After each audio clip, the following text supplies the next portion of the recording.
Wow. Hey, much love and respect. Pura vida, mi gente.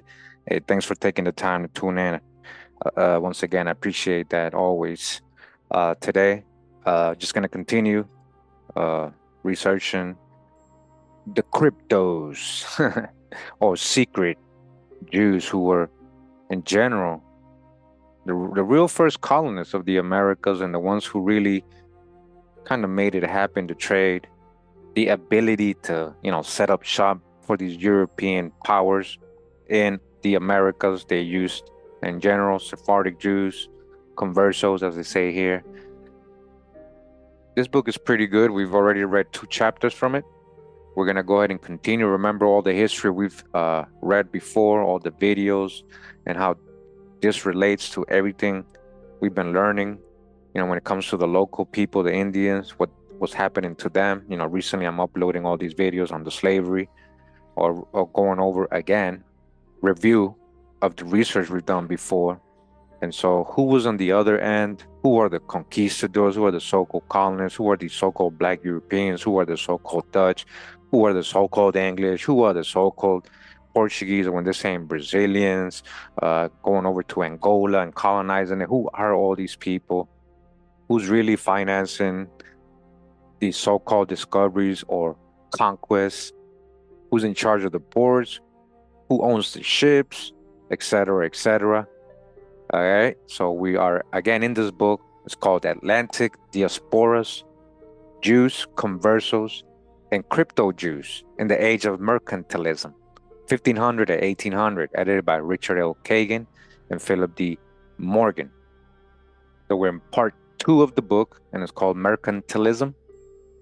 So today we continue where we left off. We are going into chapter 3 of this book, and it says here, networks of colonial entrepreneurs, the founders of the Jewish settlements in Dutch America, 1650s and 1660s, all right?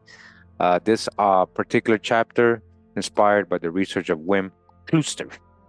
All right, so again, remember, so-called Dutch settlements, who was coming from Holland at the time, who was running Holland, who was in Amsterdam, where they called New Jerusalem, Sephardic Jews, Moorish Muslims that had fled Spain and Portugal and ended up in Holland.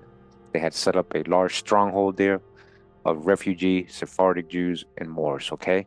So it says here, Lawrence Peter van de Spiegel from 1736 to 1800, son of a navigator in the employ of the Dutch East India Company, worked himself up to become a powerful politician.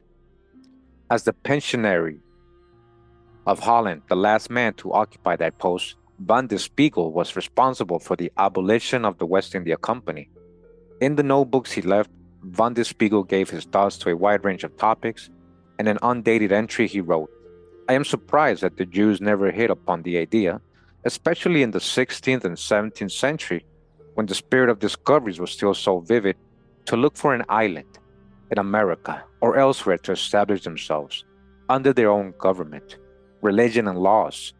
There they could have gathered their co-religionists from the diaspora, and their riches and enterprising nature could have enabled them to create a substantial commercial state in whose preservation all trading nations would have been interested.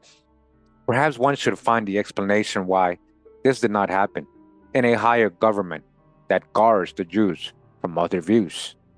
And in reality, that's kind of what they were trying to do, guys. They were trying to set up shop. They have their own communities, have a place where they can be openly so-called Jews and not be secret Christians, like fake it till you make it, like just so they wouldn't get killed or locked up or sent to servitude. So let's see what they're going to say, though. It says, whether he realized it or not, Van de Spiegel echoed a sentiment expressed by his countryman, the philosopher Cornelius de Paul, who lived from 1739 to 1799. In his internationally famous work, Researches philosophiques sur les Américains, best known for the hyperbolic portrayal of the New World as a continent far inferior to Europe, de Paul argued that in the 17th century, the Jews of Dutch Brazil had been well placed to form an independent state in the immense wilderness of the Americas. After the example of the Jesuits and similar to that of the Pennsylvanians, they could have worshipped their God, the Pau added, without groveling in humiliation and servitude, but they had lacked the courage and the right spirit.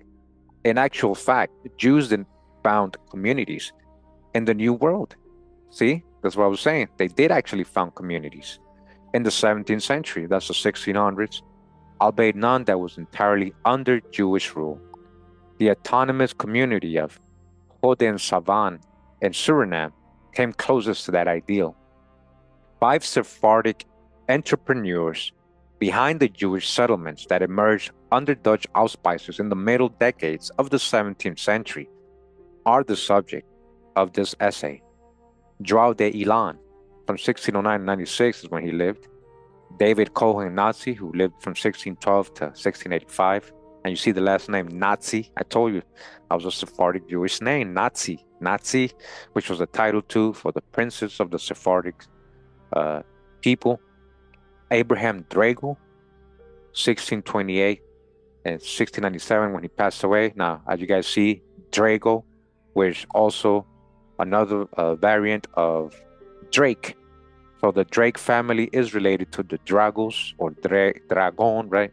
And they are Sephardic Jews. Yeah, Francis Drake. Antonio Luis, who was born in 1624, and Abraham Cohen, who died in 1671.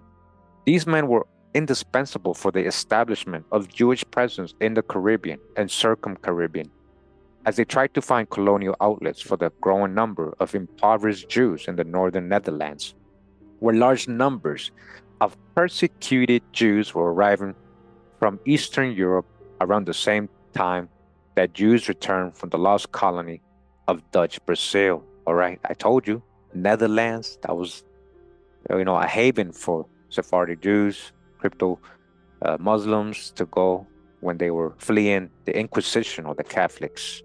So after a certain point, once they had already gone to Brazil, established their trade there, their colonies, eventually they got removed from there by the Catholics again.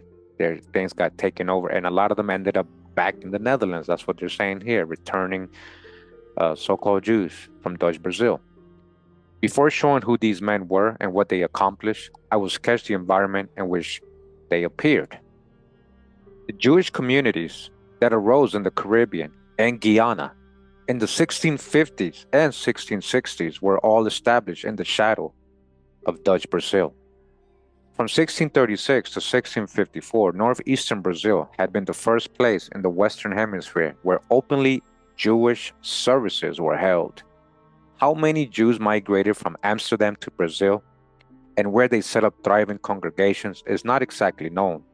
Historian Isaac Emanuel wrote that there were at the most 1,000 Jews in all of Dutch Brazil in 1645. And Gonçalves de Melo estimated that there were still 350 Jews in Recife in 1649.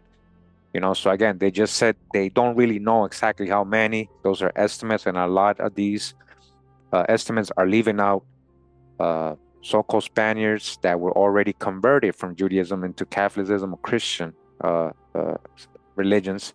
And so they weren't counted as Jews. So again, a lot of the numbers here are kind of underrated, Both figures are significant given the overall civilian population of Recife, 1,700. So you see that? And Dutch Brazil, 3,400 in 1645 to 46. As much as they had benefited from the tolerance in the Dutch Republic, Jews were arguably better off in Brazil. Not only did the government of Governor Johan Maurits guarantee freedom of conscience for Jews and allow them to open the first synagogue in the history of the New World, but in contrast with Amsterdam, the Jews of Dutch Brazil were formally granted residential rights, as well as the right to engage in retail trade. All right, so again, I just want to emphasize, we're talking about people of color, so-called Black people, Black Europeans, Black Jews, but these are the ones from Portugal and Spain. That's what a Sephardic Jew means. Jews that are from Portugal and Spain, we know these are people of melanated complexion, okay? Among the men and women that settled in this haven were many who had fled directly or indirectly from the Iberian Peninsula to Amsterdam, like I just said, from Spain, and Portugal before moving to Brazil. So in that process, they became known as so-called Dutch. Once they had went over to Amsterdam, a lot of them were tagged as Dutch, and this is why I'm saying, a lot of the people who were coming over to the Americas from Amsterdam were just called Dutch, not knowing that they were actually Sephardic Jews, and in history they just being counted or called Dutch. This is what I'm trying to tell you. Those numbers are underrated. The Navarro family may serve as an example. All right. Rodrigo Fernandez and his wife, Violante Núñez, alias Sarah Navarro, Portuguese New Christians, meaning they converted from being Sephardic Jews, had at least 8 children, 4 sons and 4 daughters. Their quiet lives in Porto were suddenly interrupted in 1618 when the Inquisition arrested 100 persons, sending some to the galleys, imprisoning others, and even burning a few men. You see, this is what's going on to Sephardic Jews, Moors in Spain and Portugal. Once the Catholics are finding them practicing their religion still, they weren't supposed to, it was illegal, they were supposed to leave or convert. So a lot of them got sent to the galleys, right? As slaves or imprisoning them, and a lot of them got put under fire and stakes for practicing their religion. Making a hasty escape, the family departed for Amsterdam, where Violante died within 3 years. Rodrigo, an active trader in wool and tobacco, must have formally converted to Judaism because he was named Parnas, warden of the Beth Jacob community in 1628. In the year of his death, 1645, his eldest son, Isaac Navarro, aka Jerónimo Núñez Navarro, was listed in Amsterdam as a merchant trading with Brazil. And again, who's the merchants? All right. Remember all my old videos, guys, like who's the merchants? We've broken this down. Literally, these Sephardic Jews, these so-called Protestants, which were really ex-Sephardic Jews and Moors, they just had converted, becoming so-called Protestants. 10 years earlier, he may have moved to Dutch Brazil as a goldsmith, and he may have returned there at a later time, remaining in Recife until the end. Isaac's brothers, Jacob, who was born in 1614, passed away in 1690, and Arao, who was born in 1615 and passed away in 1685, and Moises Navarro, born in 1617, also migrated to Brazil. They joined the Jewish congregation of Paraíba, formed economic partnerships with one another, and did very well for themselves. By 1654, their possessions included 2 small plantations and a large sugar mill, valued at 122,000 guilders, and 2 houses in Recife, and one in the adjacent town of Mauritius. All right, you see how they named those places over there? So again, all people of color setting up shop. I mean, we got the whole history, right? They're doing very well over there. And again, Sephardic Jews were the first to really establish and produce in large quantities sugar. Before they arrived in the Americas, they were doing it in San Tomás Island, in Cape Verde, and other places, the Canary Islands, the Azores. Once they had established that, they got funded or allowed to go ahead and do the same, set up shop in the Americas, right? We got videos on all this. Moises had been the first to arrive in Brazil. At the age of only 13, he signed up as a naval cadet for the expedition that conquered Pernambuco in 1630. 7 years later, he had left the service of the West India Company. All right, he left the service of the West India Company. That's what I'm saying. Sephardic Jews are very involved with the so-called West India Company, East India Company, the people of color. And then after he had left the service of West India Company, he became Brazil's most prominent tax farmer, all right, where the money's at.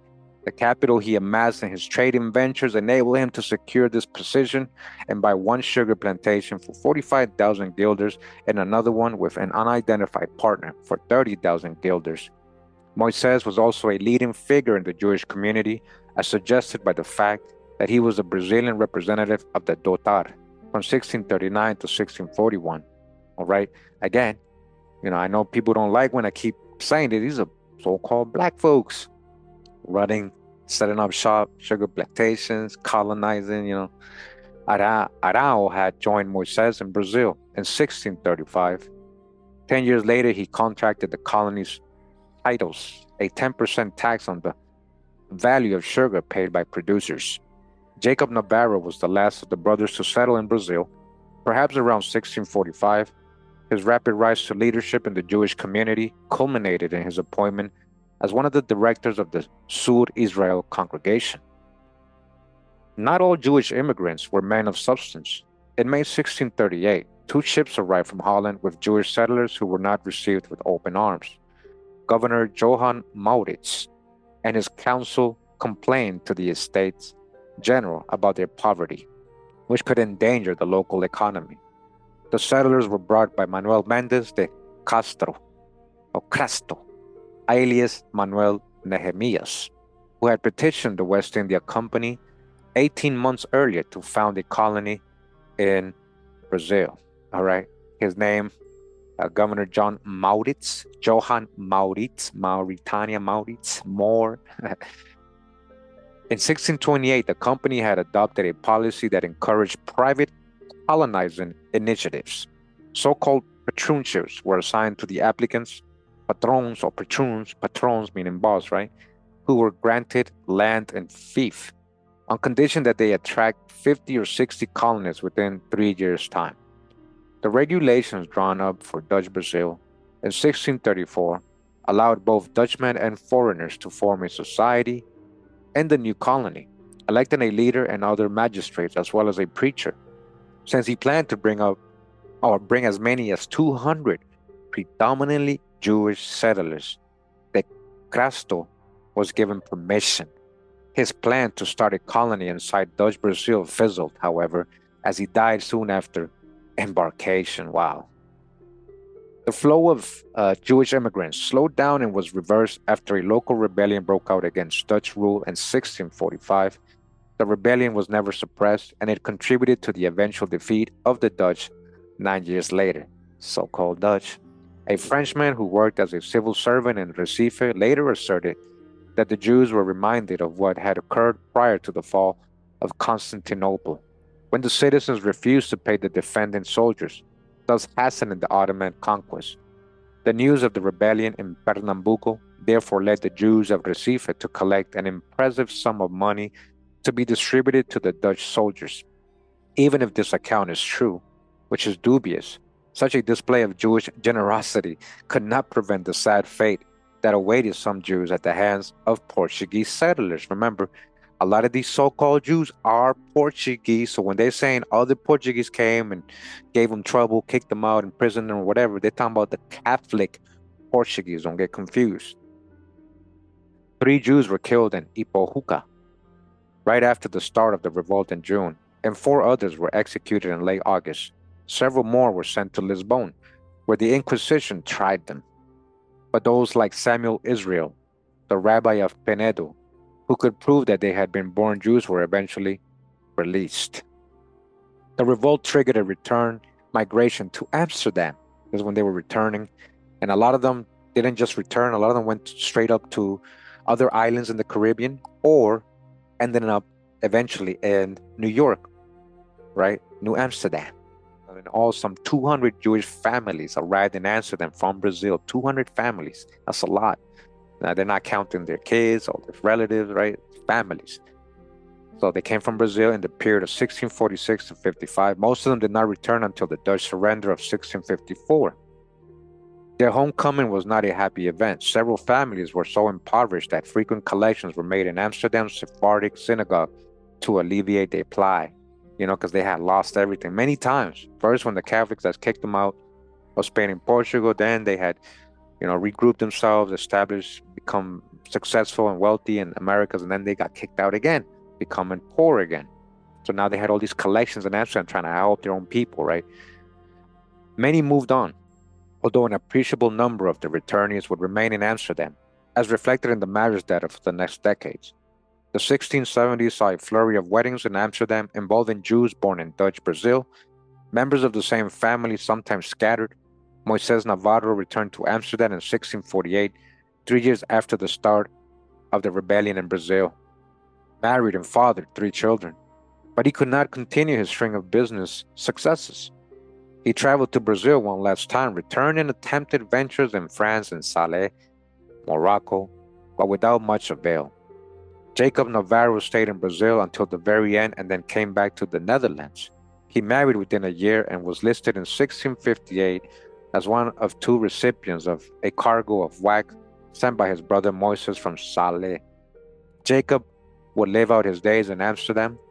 The other two brothers crossed the ocean again. Isaac Navarro moving to Curaçao. All right, we just read recently, right, in my book that I read live about their influence in Curaçao. We're going to get more of that, right? So this is one of those persons returning from Amsterdam. He could have just went from Brazil to Curaçao, but he had gone to Amsterdam right back, and then he came back to Curaçao.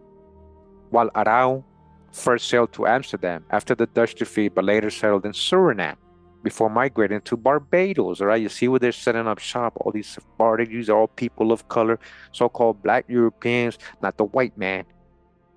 Not just Dutch, not just Portuguese, not just English. They have an ethnicity. He was naturalized there in 1679 and died in 1685, right, in Barbados.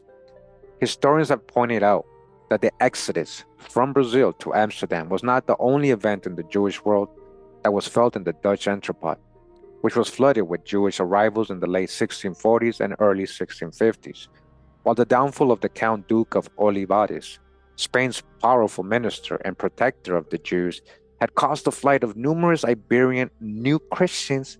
They're new Christians because they converted, right? They're secret Jews, cryptos. The Chmielniki massacres of 1648 to 1652 triggered a westward movement among Polish and Ukrainian Jews. All right. These might be, these could be Sephardic Jews that were already there. A lot of these could be Ashkenazis too. On top of that came the return migration from Dutch Brazil, which made the need to create new Jewish communities all the more urgent, since the Jewish populations of Amsterdam and probably some other towns had reached a critical mass. As alternative communities were indeed organized in England and its American colonies, right? In England, that's where they became so-called English. A new commercial circuit came to connect many Jews. As becomes clear when we study their individual lives, the diaspora of Dutch Brazil saw Benjamin Bueno de Mesquita leave for Livorno. But before 1660, he was back on the other side of the ocean in Jamaica. There you go, another place where a lot of Sephardic Jews ended up. Along with all other Jews, he was expelled in 1665. He later came to New York, where he died in 1683. You see the whole history of these people, a lot of them going all over the place, and ended up, some of them, a lot of them actually in New York eventually.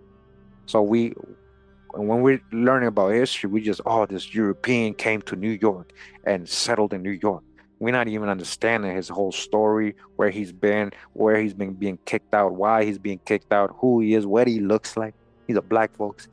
All right. So there's a lot left out when we're learning history in school. Aaron Bravanel Dormido and Solomon Dormido moved to London around 1647 and Benjamin Levi in 1653 or 1654, before the de facto end of the ban on Jewish immigration in England. Manasseh ben Israel, all right, remember, this is a famous guy who wrote The Hope of Israel. He had a publishing company in Amsterdam. His real name was Manuel something else. We got the drop already in a previous book. I forget the last name. Maybe it's Manuel dos Santos or something like that. I forget. Or Nunez. But then he changed his name to Manasseh ben Israel in Amsterdam, who famously led the way in this readmission, appointed his brother-in-law David Abravanel Dormido, father of Aaron, himself a former Brazilian in parentheses, to arrange the official re-entry of Jews to England. Joseph Francis, 1614 to 1692, was first listed in Recife in 1638, remaining there until the very end of Dutch rule. In the final years of the colony, Francis may have been the wealthiest Jew in Recife. After his return to Amsterdam, he frequently traveled to the New World, briefly residing in New Amsterdam in 1660 and New York. By 1677, he had moved his family to London. where he served his Jewish congregation in various capacities. The English colony of Barbados, the Caribbean island closest to Brazil, received more than a few veterans of the defeated Dutch colony. When an Irish privateer, that's just a fancy word for a hired pirate, in Spanish service seized a Dutch ship en route to Barbados in 1657 and brought it to the Spanish port of San Sebastian. 27 Jews were found among the passengers. 17 years later, Governor Jonathan Atkins related that there were at most 30 Jewish families of Dutch extraction from Brazil, all right, on his island, and by 1689, 54 Sephardic families lived on Jew Street in Bridgetown, all right? So a lot of these Amsterdam people who had gone into Brazil, had established shop there for many years, that got eventually kicked out. Again, they're going through so many different diasporas, right? But a lot of them are, they're telling us here, also ended up in England. They even got whole communities there, streets named Jew Street and stuff, you know? Among the former residents of Brazil to settle in Barbados. Well, actually, in not just England, but English colonies too. I'm talking about Barbados here, right? My fault. So, among the former residents of Brazil to settle in Barbados were various noteworthy men, such as Abraham de Mercado, the New World's first Jewish physician and pharmacist. Again, remember, this is a so-called black man, the New World's first Jewish physician and pharmacist.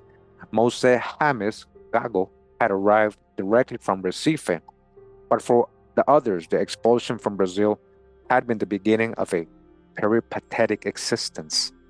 Luis Diaz, alias Joseph Jesurum Mendes, first moved to Amsterdam and then left for English Suriname.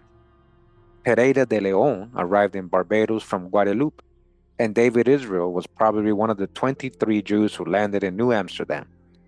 Jacob Cohen Enriquez certainly settled in Manhattan at a later stage. Enriquez.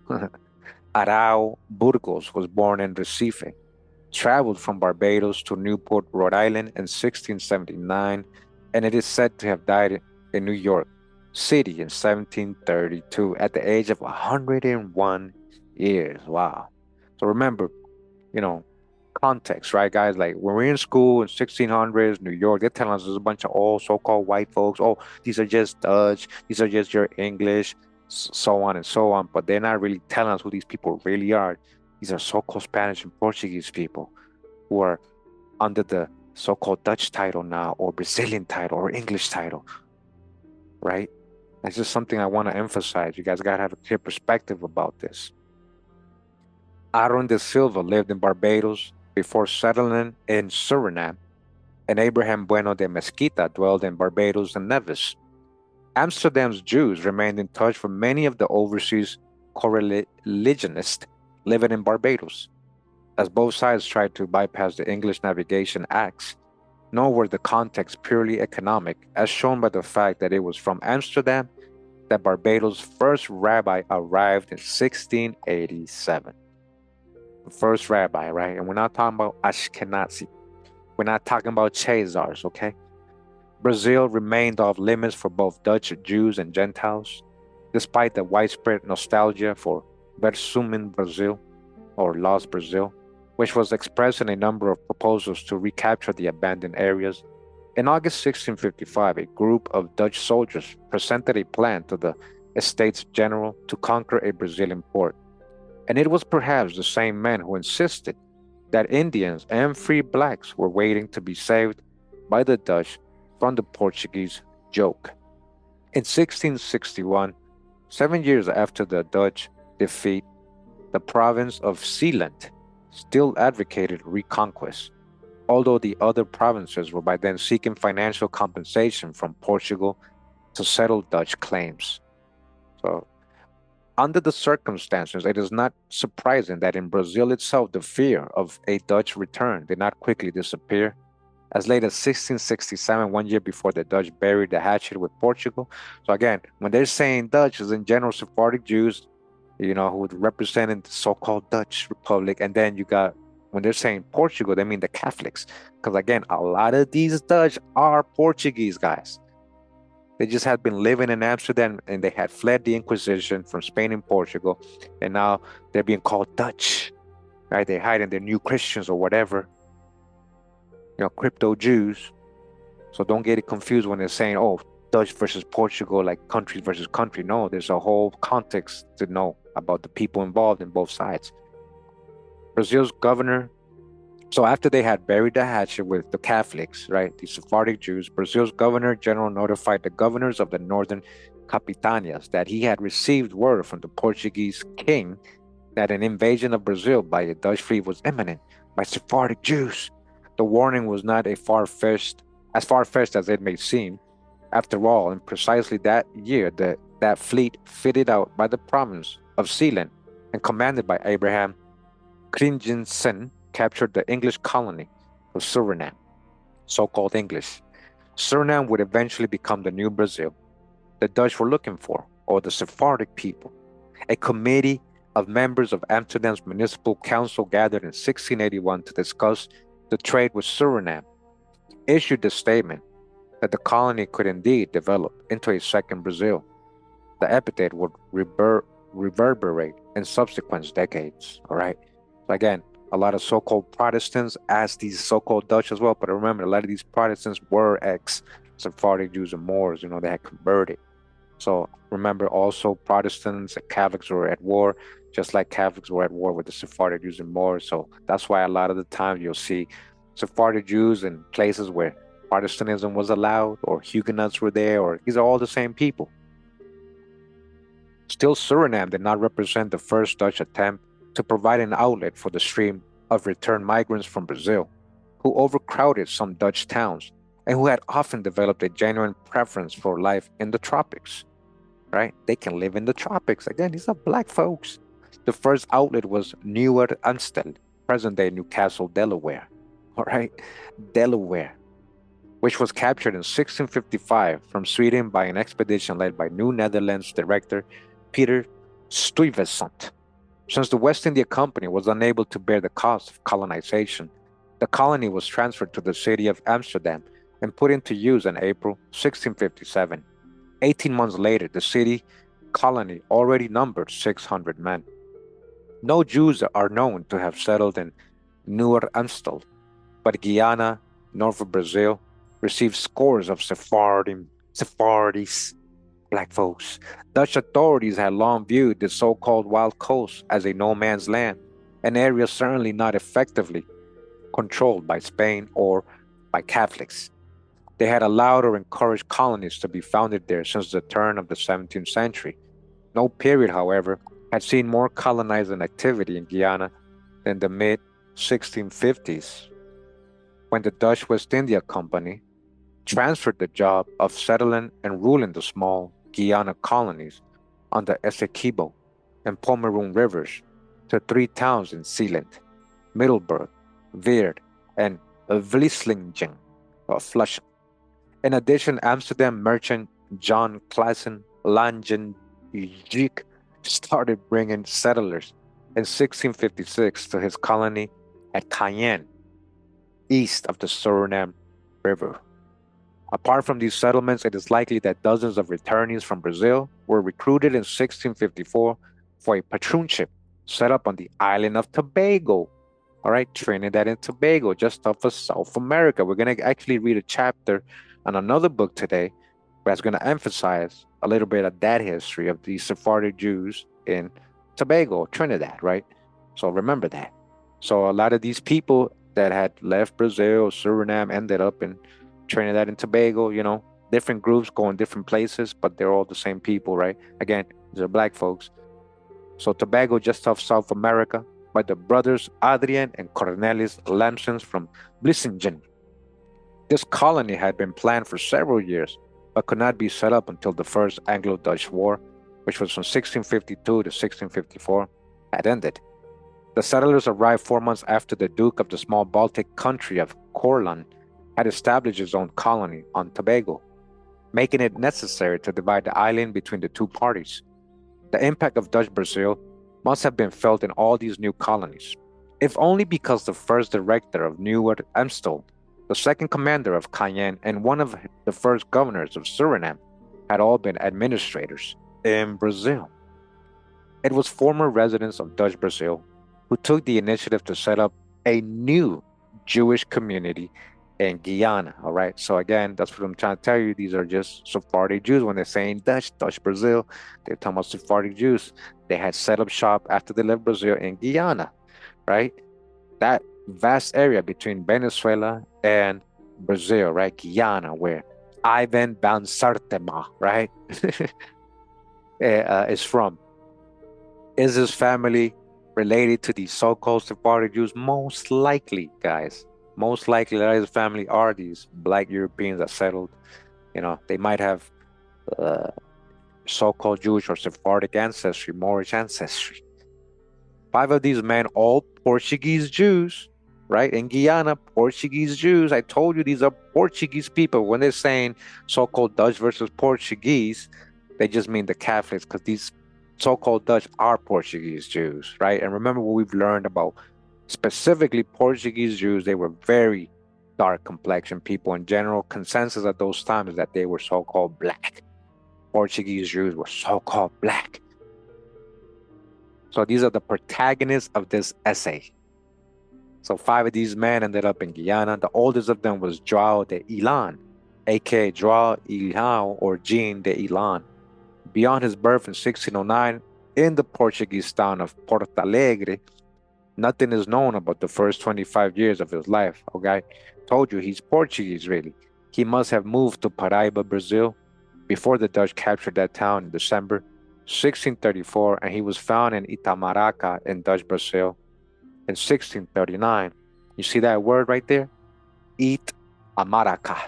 Itamaraca. Amaracapana. Remember, that word is already there. Before Europeans arrived, there was a region in South America called Amaraca, Amaracapana. That's where they get the word America, America, Maraca, Amaru. All right. Check out my video on the origin of the word America, one of the old ones I have. The following year, Ilan and Manuel Nunez de Leon signed a contract with the West India Company in Amsterdam to explore precious metals and minerals in the area under Dutch rule in Brazil. Ilan does not seem to have lived up to the contract. A notarial document from 1641 indicates that Ilan had been involved in Portuguese colonial trade prior to his arrival in Dutch Brazil. In the document, Ilan ordered all his goods and effects in Lisbon, Rio de Janeiro, and Angola to be collected in Angola. Guys, remember, we've gone over the info already. Angola was colonized by Brazilians, people from the Americas, which included these people right here, Sephardic Jews, and people who probably had some Indian ancestry as well. After all those years, the Sephardic Jews were in Brazil. They had mixed, assimilated with some of the local people. They had kids. These kids had grown up, wealthy, knowing they're half Sephardic Jews, having that privilege and lineage. A lot of them born into Angola, helping colonize over there. And you guys saw how, I recently put up these shorter videos showing you that history of American Indians being brought to Angola, and also as soldiers, as slaves and all that. Well, these are the people who were bringing them over there. During his brief presence in Dutch Brazil, so he was there, right, in Dutch Brazil, he traded in conjunction with the aforementioned Joseph Francis and was active in the provisioning business, supplying both residents and soldiers. Having established himself as a merchant in Amsterdam, who's the merchant? Ilan became an active member of the Jewish community. His prosperous business allowed him to build what has been described as a beautiful, luxurious mansion. You see how he's living? This is a so-called black man. In 1641, he married Rachel Bueno, a fellow native of Porto Alegre. They may have known each other from their childhood days. Rachel, who bore him one child, passed away in 1655. Her father was Dr. Jacob Bueno, the scion of a famous family of physicians that included Ephraim Bueno, who was famously portrayed by Rembrandt. All right, listen. So Rembrandt painted this person. I bet you is a black man, right? They might have whitewashed the image, but a lot of Rembrandt's paintings are of black folks, and they try to say, oh, these are just ex-slaves that were living in Europe. Why would he be painting ex-slaves? Like he was painting real important people, and again, a lot of those were so-called black Europeans or Sephardic Jews or whatever that Rembrandt was painting. Also related to this family was João de Rocha Pinto, alias Joseph Zacaria Cohen de Rocha, who was born in 1595 and passed away in 1648, who left his native Oporto for Madrid and moved on to Antwerp after a few years, where he became a well-to-do community member. In 1637 and 1641, he was also consul of the Portuguese nation. He had a business relationship with the local New Christian Thomas de Sampaio. Again, New Christian just means a convert from Judaism, the factor and later general contractor for the Spanish army. By the early 1640s, João de Rocha Pinto had settled in Hamburg. All right, we went over this before, all the Sephardic Jews that ended up in Hamburg, right, recently, where in 1646 he owned 2 houses. João de Ilan was one of his trading partners and is mentioned in his will made shortly before his death in 1648, and one of the 3 heirs. Another business partner of João de Ilan was even more prominent in Antwerp than da Rocha Pinto had been during his years in that port. Joao's own cousin, the staunch Catholic Garcia de Ilan Barraza. Right, so remember, this guy's a Sephardic Jew. If he has a cousin, he's most likely, family, so he's also probably Sephardic Jew. Probably had converted to Catholicism, a staunch Catholic.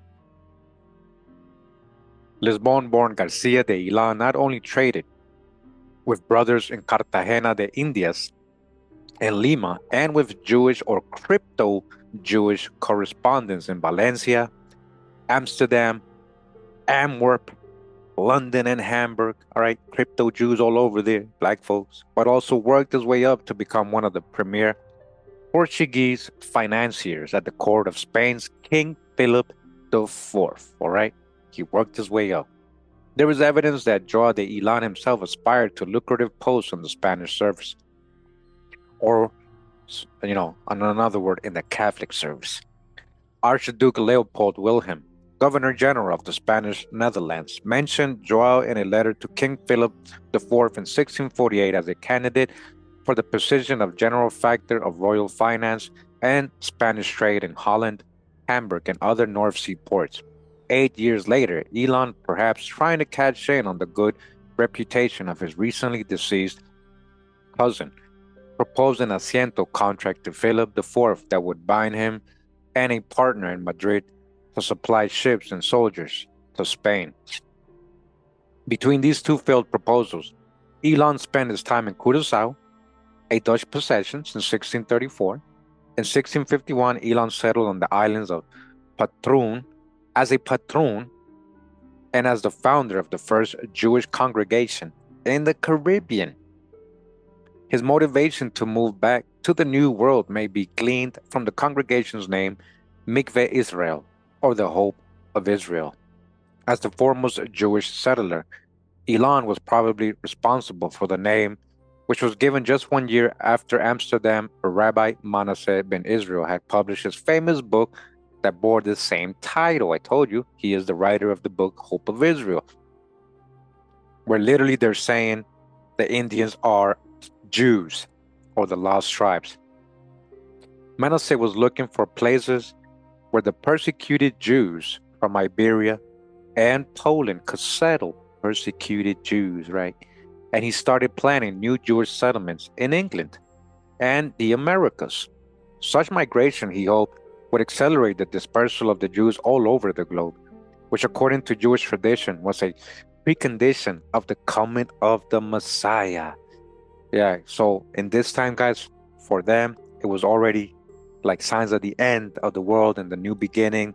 The Messiah was coming, because they said, oh, the Jews are able to, stop their oppression, flee and set up shop in a new colony, have a new life. And supposedly there was a prophecy of that they believed in, that's when the Messiah was going to come back. So it's not just him, but many of these people, just like Manasseh ben Israel wrote in his Hope of Israel, Elon's Messianic beliefs became obvious in 1666 when he was residing again in Amsterdam. In January of that year, he must have convinced himself that Rabbi and Kabbalist Sabbatai Sivri was indeed the Messiah, as the man from Smyrna professed. All right, now you got all these people saying the Messiah, just like a lot of the so-called black leaders in the 1920s, 1930s, as the man from Smyrna. So perhaps in the belief that redemption would take place on the following June 18th, Elon sent a request to the English king for a pass for a Dutch ship, a step he considered necessary given the current Anglo-Dutch war. He made his intentions clear in a few lines. Since I behold that God in his mercy has begun to gather and his scattered people and has raised up a prophet for us, therefore I and several of my Jewish brethren, together with 50 poor families, desire to hire a ship to bring us to Jerusalem. And in order that this may be accomplished without being captured or molested on the high sea, we humbly petition your majesty to grant us a pass for one Dutch ship which is to sail from here, without let, search, or molestation by vessels of his majesty's fleet. And after arriving in Jerusalem, we shall pray for his majesty's success. 50 years before, Elon had other worries. Although he had promised the West India Company that he and his settlers would devote themselves to agriculture, he could not keep his word. Not only was he a merchant by trade and not a farmer, Curaçao's arid soil and lack of rainfall made agriculture challenging at best. Now remember, we read this the other day when I was reading out loud, from the book that I bought, my hard copy paperback, how they were having an agreement with the West India Company to set up shop and do these farms, but they started doing other things, right? They started doing their own kind of business, right? And Curaçao was one of the topics we read about the other day. Soon, Elon was conducting intra-Caribbean trade, and Curaçaoan dyewood. That's what it was, remember? They started doing their own thing and creating dyewood and selling that instead of growing crops. And horses, right? Remember, dyewood and horses. We read this just the other day, right? That's why it's good to have different books, different perspectives, so you guys can get the whole history. And now we got a name of one of these people that was not fulfilling the agreement, which is Elon, a very prominent person amongst this community in that area. So they were, instead of growing crops, investing in dyewood to sell in Europe, and horses from nearby islands of Aruba and Bonaire. So how do you have so many horses over there to sell, right? Like, why would horses be a commodity when they're supposed to be being brought by Europeans, right? Remember, horses are actually original to the Americas first. All, in the world, this is where they came out of. All horses came out of the Americas, guys. By 1655, he was back in the Netherlands, relinquishing his Brazil wood, tobacco, goats, and all his other possessions on Curaçao to his brother-in-law and former business partner in Brazil, Joseph Francis. His years on the island had bankrupted Elon, who would spend the rest of his long life in Amsterdam. He would fail to repeat his earlier business success, although he remained busy. He was instrumental, for example, in consolidating Dutch trade with the Spanish Main, collaborating with a resident of Caracas in a commercial venture that linked Amsterdam with the Canary Islands and Venezuela. Soon he presented yet another plan, now to the French crown.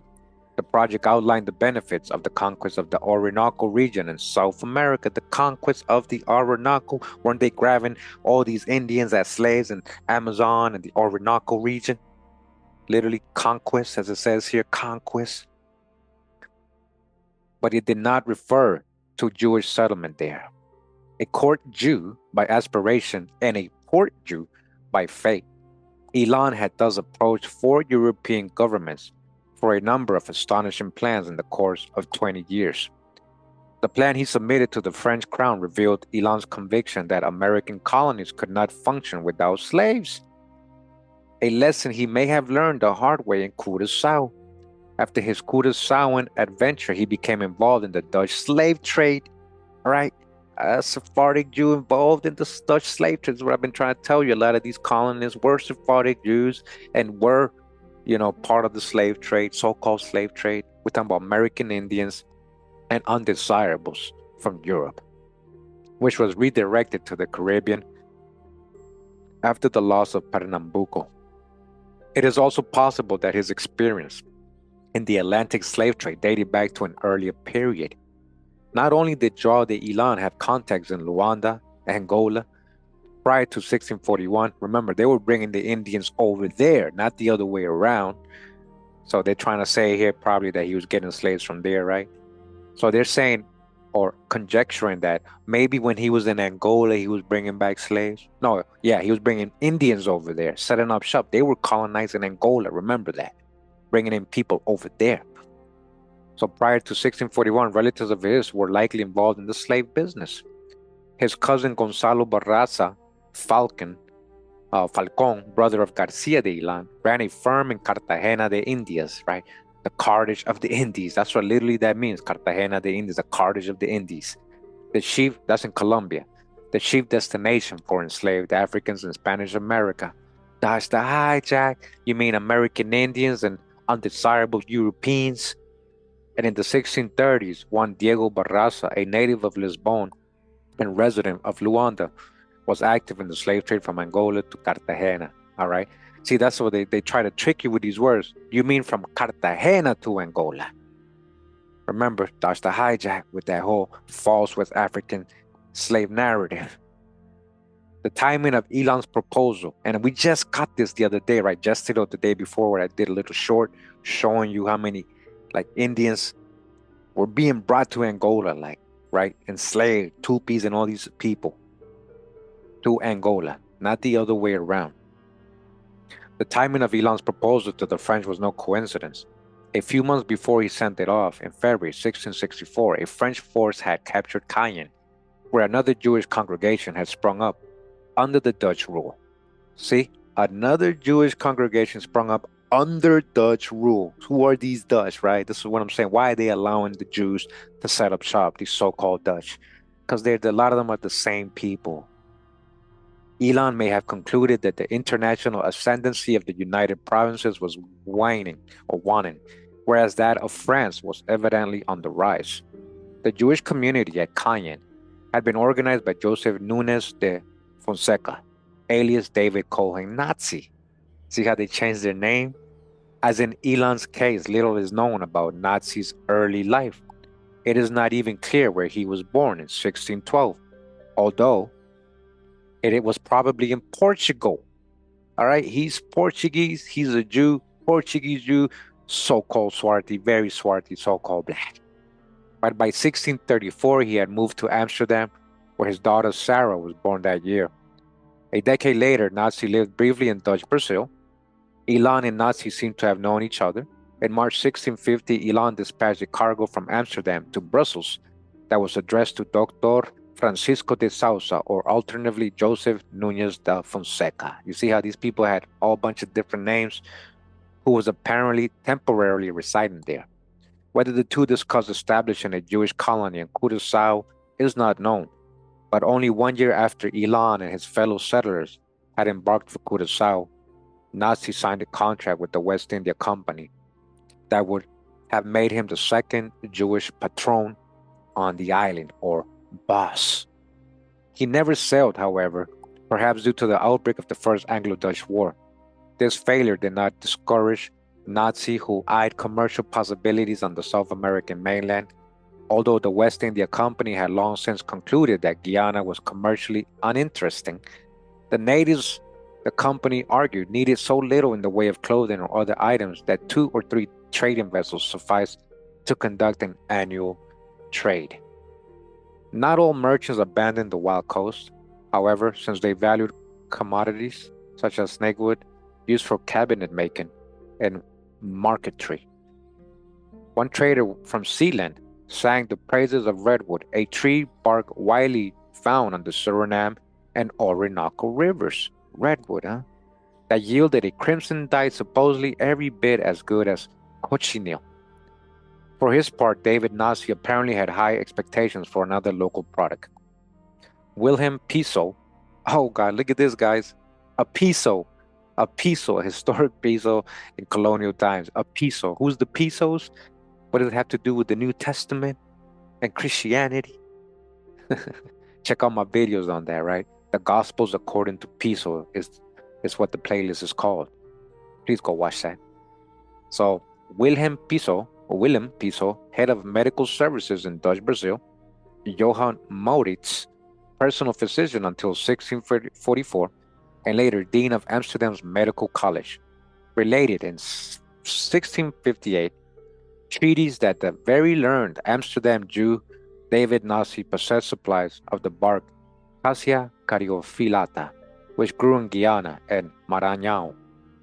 If Nazi, so this is in America, right? In South America. If Nazi expected this bark to have the same culinary and medicinal properties as the clove, Eugenia caryophyllata, which grew on the Spice Islands in Eastern Asia, it also grew here, guys. We had cloves here too, and which the Dutch monopolized. His hope was in vain. Piso incidentally also recorded the use among Dutch Jews of a resin obtained from the copaiba tree, native to Guyana and northern Brazil, which was effective in stopping the bleeding during circumcisions.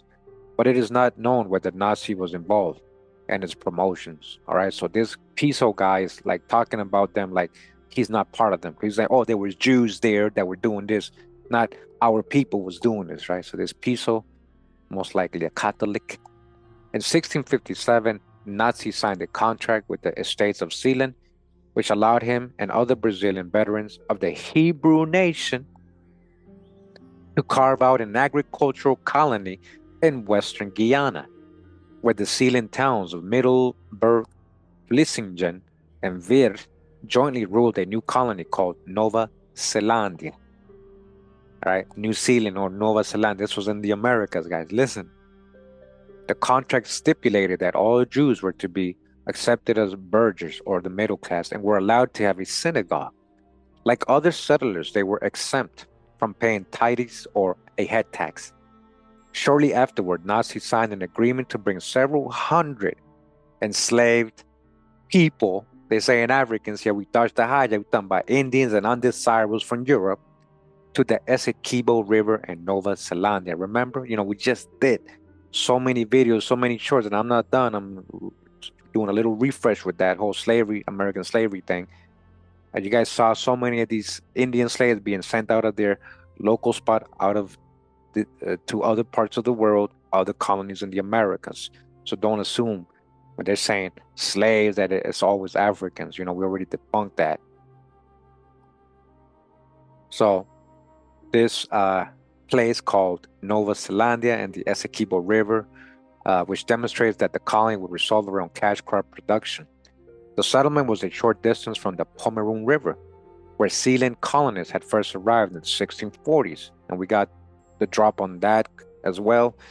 Jews from Brazil may have settled there before 1654.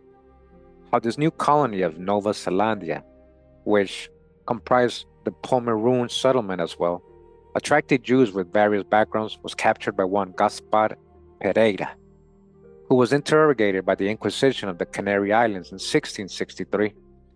5 years earlier, he recalled he had stayed in his brother-in-law's house in Middelburg, when one day he found 3 other persons there besides the people of the house, of whom one, as he remembers, was called Gabriel de Paz, native of Seville, and another was told Jorge Núñez Nieto, native of Viana in Portugal.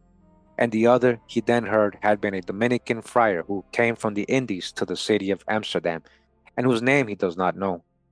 The which persons were going with many others to a new possession, which the Dutch have acquired in Brazil, or in Western Guyana. And they all swooped together that night and left without discussing the law of Moses. In addition to this Dominican priest, an Augustinian friar from Madrid who had come to Amsterdam and was circumcised there, right? So these are friars who were circumcised. These are most likely ex-Jews who had converted, settled in Dutch Guyana.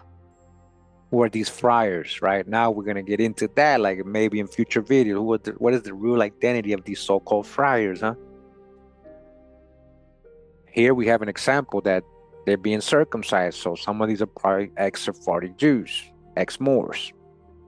The Spanish authorities caught up with him near Pomeroon, arresting him and sending him to the Inquisition Tribunal of Cartagena de Indias. You hear that? So an Augustinian friar got condemned, most likely, and again, because he was a Sephardic Jew, and the Inquisition got him. All right? A significant number of the immigrants did not arrive from the United Provinces, but from Livorno. It seems plausible that these Jews were not natives of the Italian port city, but former refugees from Dutch Brazil, right? You see, they're coming from Italy, but they already had been in Brazil, meaning they probably already had been in Amsterdam. They had fled Portugal and Spain, previous years before that, their people, their family. And like you see all this back and forth, right, by Sephardic Jews. And now, maybe in this time in history, these specific ones that are coming back from Italy are now being called Italians, right? Italian or Genoese or navigators, right? Although the dates suggest Brazil as the place of embarkation, historians have failed to make this connection, but it makes perfect sense. Refugees from the Iberian Peninsula would not have been listed as Jewish passengers, nor is other place of departure likely. One may then assume that many of these immigrants never settled down in their adopted town and were eager to return to the new world, all right? They had fled, again, Brazil because the Catholics came and kicked them out. They had ended up in many countries in Europe. In this case, they're talking about one in Italy, and then they had gone back, right? Come back. They had come back. It was in 1659 that Nazi agreed to found another settlement, now on the island of Cayenne. The opportunity arose when Langendish, the merchant who had pioneered a colony there and who was still its commander, decided to transform ownership to the West India Company. Nazi and his settlers were to have jurisdiction over an area 4 to 5 miles wide in Cayenne, an area at a distance from the existing colony under Dutch rule. This separation, it was argued, would prevent problems. Nazi and his colonists were granted the same privileges that Jews enjoyed in Amsterdam. There was a wide gap between these privileges and the harsh reality, as the settlers soon found out. Disregarding the West India Company documents the immigrants produced, Commander Langendish refused to distribute land to the settlers. Although the island of Cayenne contained miles of uncultivated land and only some 3 dozen inhabitants, the commander advised the immigrants to try their luck on the adjacent mainland. But mud puddles and the threat of native attacks made the mainland patently unfit for establishing a settlement. Langendish apparently gave in after Jewish protests in Amsterdam, and plots of land on the western side of the island, separated from Langendish's small settlement, seemed to have been put up for sale. Nazi had by then probably returned to Amsterdam. The purchase that he made in June 1660, together with a merchant named Antonio Luis, again, who's the merchants, right? You see, of 1/6 of the island of Cayenne from another Jew would not make sense if Nazi were still the colony's patron. From time to time, Nazi dispatched settlers, including several from Livorno or from Italy, but the colony was not to last. Following the French conquest of 1664, David Nazi, his son Samuel, and other Jews moved to Essequibo, only to be removed again after the outbreak of the Second Anglo-Dutch War. You see, so they were having, like, Sephardic Jews, they just never really got a specific place where they can, like, just stay there for hundreds of years, and that would have become their own country, and today they would have been known somewhere in the Americas, a specific place or town or colony that was today openly so-called Jewish Sephardics. The Jews living on this river, as well as their co-religionists who had settled in 1658 on the nearby Pomeroon River, were expelled in 1666 when English troops invaded Western Guyana and destroyed the colonies. All right, Catholics. The Jewish settlers eventually found their way to the English settlement of Suriname, and they officially became subjects of the Dutch estates of Zeeland following the conquest of 1667. How David Nazi benefited financially from these projects is not easy to establish Although a notarial document dated May 1663 provides a hint, that month Nazi fitted out a 90-ton ship that would sail from Amsterdam to Cayenne for a manatee hunting expedition, stop in Suriname or the Caribbean islands, and then continue on to Cayenne or Bonaire before finally returning to Amsterdam.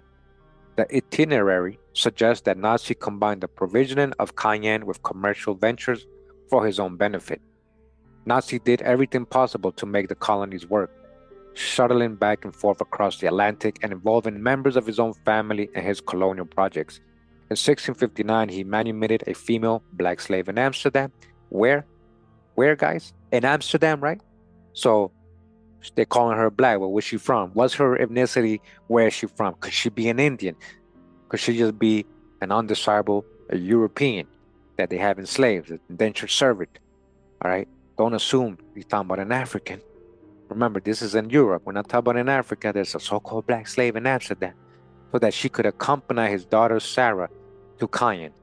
Sarah did indeed leave for Cayenne and perhaps resided in Suriname, where the presence of her husband Isaac Drago was documented in 1669. So, it could make sense that this was an Indian. So hey, here's this Indian that knows the land, probably from South America. Here, bring her with you to Cayenne. She'll help you get settled. Her brother Samuel set himself up as the foremost community leader in Suriname. He took the reins from his father, whose importance for Jewish Suriname is hard to exaggerate. By the time David Nazi passed away in Amsterdam in 1685, his legacy was established in that colony. He had orchestrated the migration of many Jews who now called Suriname home, okay? So, another reason I'm doing this, you guys could understand who are these real colonists, what they really look like, and, these might be your ancestors too, guys. Like his father, Samuel saw to every detail in his efforts to provide the colony with an infrastructure, hiring, for example, 2 mill makers, a carpenter, and a shipbuilder in the Netherlands in the summer of 1671.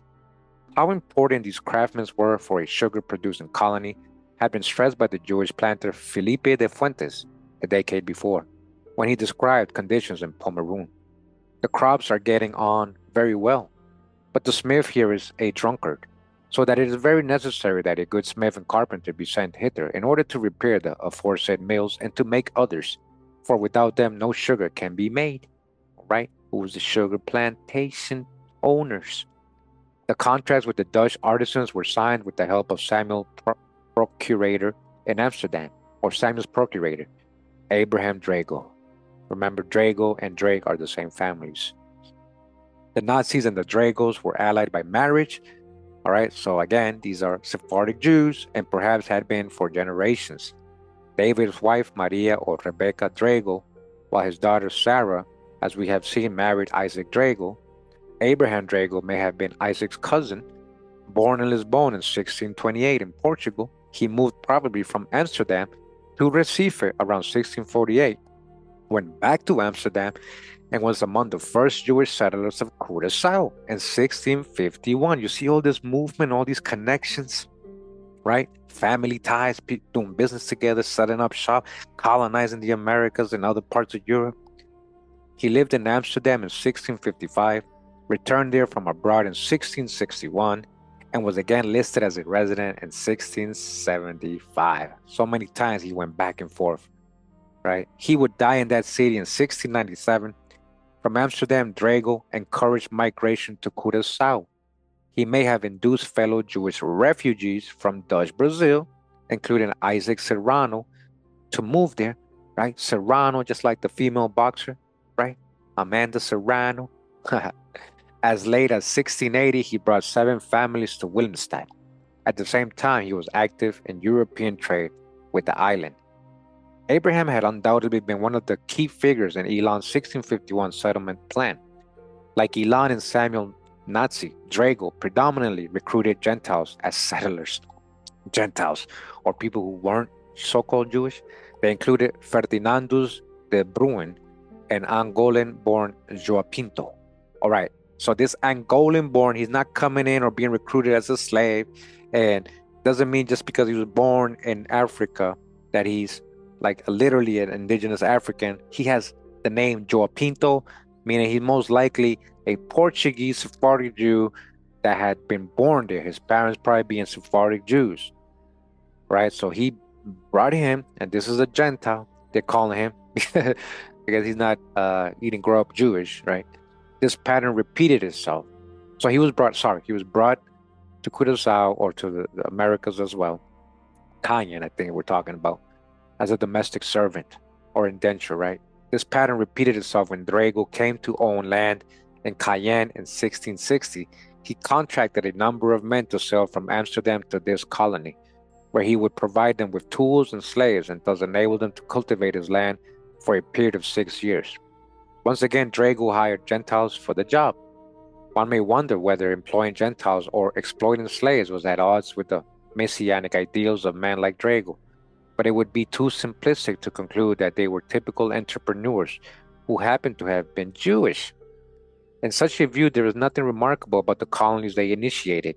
In reality, pragmatism was always mixed with hope, with the idealism that induced Elan to plan a voyage to Jerusalem. Messianism seems to have underlaid the town plan of Joden Savan in Suriname, whose geometric layout conjured up the ideal of an age of peace, and in the name of the synagogue, Beraha Ve Salom, or Blessing and Peace, built in 1685, it has been suggested that settlers may have believed that elements of redemption had taken shape in the village, even if the true ingathering of exiles from all over the world would take place in Jerusalem. Right? Elan, Nazi, and Drago were by no means the sole colonial promoters among the Jews of the Dutch Republic. The aforementioned Felipe de Fuentes, who had previously lived in Dutch Brazil, organized Jewish migration to Pomeroon, where he was known as the leader of the Jewish community. All right, again, Pomeroon in the Americas, right? Others included Abraham Cohen and Antonio Luis. Abraham Cohen had been a successful trader in Brazil, claiming losses to the amount of 145,592 guilders after the Dutch defeat. Cohen, do Brasil, as he was therefore known, did not return to the Americas, but instead facilitated Jewish migration to the new colonies in Guyana and Curaçao and invested in tropical agriculture. He possessed slave-run plantations in Essequibo, slaves, huh? And they're not Africans, as well as land on the island of Ayami, presumably Cayenne, 1/6 of which he sold to Antonio Luis in 1660. All right. So, again, I've recently uh, have uploaded or re-uploaded shorts on American Indian slavery. Remember, just in this region alone, in one area of the Amazon, 3 million Indians as slaves. Where did they all go? What happened to these Indians? Where did they go? Well, here you go. This guy possessed slave-run plantations in Essequibo. I mean, that's one place they were used in, right? Antonio Luis was the only colonial entrepreneur who never lived in Brazil. What is more, he never set foot in the New World. He was born in Paris in 1624 to the confectioner Martin Gomez and his wife Maria Luis, who soon took up residence in Bayonne. Antonio became a merchant in Amsterdam, who's the merchants, where he married into the Cardoso family in 1648. In 1660, when Luis collaborated with Nazi on setting up the colony in Cayenne, he also presented a plan to settle the Sinamari River in Guyana to the West Indian Company, but nothing ever came of his project. Around the same time, he teamed up with Abraham Cohen to transport commodities and passengers, Jews and Gentiles, commodities, right, to Cayenne and Curaçao. Louis' involvement in Curaçaoan affairs went back to the days of Joao de Elan's patronship, in which he had invested together with 3 other Amsterdam merchants, which brings us full circle, all right? The full circle, what I was saying earlier, to see how they're all connected, established, going back and forth, right? It's not just random people, right? Like how they teach history to us in school. The colonial entrepreneurs who tried to establish colonies in the Americas after the fall of Recife in 1654 were all merchants, and with one exception, veterans of Dutch Brazil. They were all Merchants. Who's the merchants? Again, these are black folks. While probably none of them was born in the Dutch Republic, they were instrumental in Dutch expansion to the Caribbean and Guyana. For their part, Dutch authorities, eager to end the sudden overcrowding of several towns in the mother country, supported Jewish and non-Jewish efforts to carve out settlements on the other side of the Atlantic. Right, there was too many so-called Jews now in Amsterdam. Some of them wanted to get. All right, can you guys go somewhere else now? Connected to one another by marriage or trade, the colonial entrepreneurs mixed commercial objectives, right? Remember, they're connected to each other by marriage or trade, business partners. They ran all the ports, all the trade. This is an important history that they don't really teach us, guys. This is why I'm doing this. So they're all connected by marriage or trade. The colonial entrepreneurs mixed commercial objectives with idealism and perhaps messianism in their organization of the colonies. Nor would they have seen the irony of hiring Gentile Europeans and buying slaves in order to make tropical Jewish settlements possible. All right. What Africans starts to hijack Indians and undesirable Europeans, like I said, the hiring of Gentile Europeans, undesirable Europeans, like other settlers of the Americas who arrived with spiritual aspirations. The economic orientation may have been more important for the Jewish entrepreneurs. To varying degrees, their activities resembled those of the new landers, the intermediaries who would play a key part in the migration of Germans to North America in the 18th century. Later on, both Nazi and Drago bore great likeness to their profile, frequently traveling to the New World and returning to Europe to report about the colonies, transact business, and recruit additional colonists. Although many efforts of the entrepreneurs met with failure, the eventual emergence of two flourishing Jewish communities in Suriname and Curaçao buttresses of both Dutch colonies would have been impossible without them. All right? Impossible without them.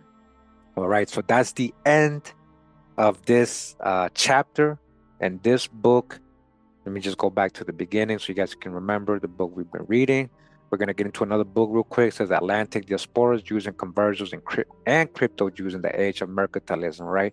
We just read chapter 3 of this book. I hope you guys enjoyed it. And see how it connects to all the other research and books we reading on Sephardic Jews. You see, this is real history, that doesn't really get emphasized or broken down correctly when we are in school, growing up, or even in colleges. They don't really teach it, and then they whitewash all these people.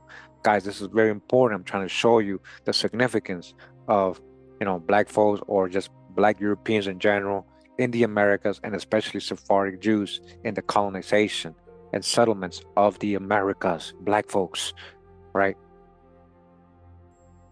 All right, so for the dismount, there's one of the longer dismounts, right? Because we're going to read a quick chapter here of this book that we've been actually reading along with the book we just read. Every time we read from a chapter from the book we just read, we read a chapter from this book as well. You guys been following along. And this book is called The Jewish Nation of the Caribbean. The Spanish-Portuguese Jewish settlements in the Caribbean and the Guyanas, all right? Again, Spanish-Portuguese Jews, black folks, not Ashkenazi, not Chazars, all right? This is the people who were really settling and colonizing the Americas early on. This is by Mordecai Arbel. And I just want to go ahead, what we've gone over. We read the introduction. Before, we read the Jews of Martinique chapter. Remember that, guys? We also read chapter 2, which was the Jewish settlement in Cayenne, which today is French Guiana. So we were just talking about Cayenne, right, in that last book we just read. You guys understand this is all connected, the whole history here. We've already talked about it before. Today, we go to chapter 3 of this book, which is the Jewish settlement in Tobago, right? Trinidad and Tobago. And it says here, Jewish settlement in Tobago is intimately involved with the effort of the Dutch to settle the wild coast of the Americas, so-called Dutch, right? Which lies between the Caribbean and Brazil. Its southern boundary is the mouth of the Amazon River, and its northern boundary, the mouth of the river Orinoco. The Dutch were trading in the region as early as the second half of the 16th century. The wild coast, with a climate adaptable to raising tropical agricultural produce, for which there was growing Demand in European markets was attractive to the Dutch, British, and French, especially so since the Spaniards and the Portuguese, who already had strongholds all over South America, Central America, and parts of North America, had not reached this area. The native Indian population, called in the region Amerindians, was sparse, and from reports of the ship captains who came in contact with them, marked by a meek and peaceful nature, right? Yeah, they had been sparse because you guys had already enslaved them. Remember, they were there since the 1500s, 1490s, guys. Remember that. And all the stuff they did to the Indians. Yeah, they were peaceful, and you guys took advantage of that. The Wild Coast was a special interest to Zealand, one of the most active agents among the United Provinces of the Netherlands in colonizing the Americas. We just got his name, right? This guy right here. Unlike the Dutch outposts in the Caribbean islands, which were at that time mainly involved in trading, privateering, which is pirating, and shipping, the Wild Coast adventures were aimed at settlement. With the beginning of the 17th century, Dutch outposts with factories destined to develop agro industries and food processing started cropping up all over the Wild Coast. These outposts were intended to expand into more permanent settlements. We are speaking of Orange and Nassau on the mouth of the Amazon River, Fort Hiscoveral on the Essequibo River, and outposts on the Berbice, Demerara, Pomeroon, and Moruca rivers, and what was later British Guiana and today the Republic of Guyana. Other Dutch outposts were on the Marowijne, Suriname, Comawin, and Corinthine rivers, and what was Dutch Guiana, and today the Republic of Suriname, and in Cayenne, which is today the French Guiana. The Spanish governors of the islands of Trinidad and Margarita off the Wild Coast and on mainland Venezuela alerted the government several times to the Dutch activities on the Wild Coast, and there were several Spanish expeditions to destroy the burgeoning Dutch colonies, in some instances with success. Again, Catholics versus Protestants or Catholics versus Sephardic Jews and Moors. Don't just think Holland versus Spain, right? Because a lot of these so-called Dutch, again, are Spanish. They are Portuguese, right? Let's not get confused. But that's what they mean. In 1621, the Dutch West India Company was formed to preserve and promote the Dutch interest in the American continents. One of its aims was to remove the resources which Philip IV, King of Spain and Portugal, drew from his American possessions. The West India Company was in a way an instrument of war against Spain. Again, listen, and a lot of people think they were together and they were working, the Catholics were working with the West India Company and enslaving Africans and bringing them all over the world. That's kind of like a generalized history they try to teach. But look, they were against Spain. And this purpose dictated many of the company's decisions, meaning the Catholics. Why? Because a lot of the West India Company people were Sephardic Jews, crypto Jews. They had converted. They're supposed to be Christians now and Catholics, but that's only a secret. So again, this purpose dictated many of the company's decisions when sending colonists to the New World, knowing that they had beef with the Catholics. One of the decisions was to include Tobago in the effort to settle the Wild Coast. Tobago, a small island near the coast of the Guyanas, the Wild Coast, could serve as a maritime outpost and base of defense from the Spanish. Tobago was better situated than the Dutch island of Curaçao, as ships from Dutch Recife in Brazil or from the Netherlands could drop anchor in Tobago without being sighted by the Spanish. In addition, Tobago was destined by the West India Company to serve also as an agricultural settlement for the growing and refining of sugar and cacao and for the production of rum. In its initial policy, the West India Company had taken into account the possibility of having Jews among its colonists, and it gradually permitted the exercise of the Jewish religion, all right, although the Dutch Reformed Church was the only one permitted in the colonies. Priests did not do missionary work and avoided wearing their frocks in public, all right? So again, West India Company allowing the so-called Jews to practice their religion, right?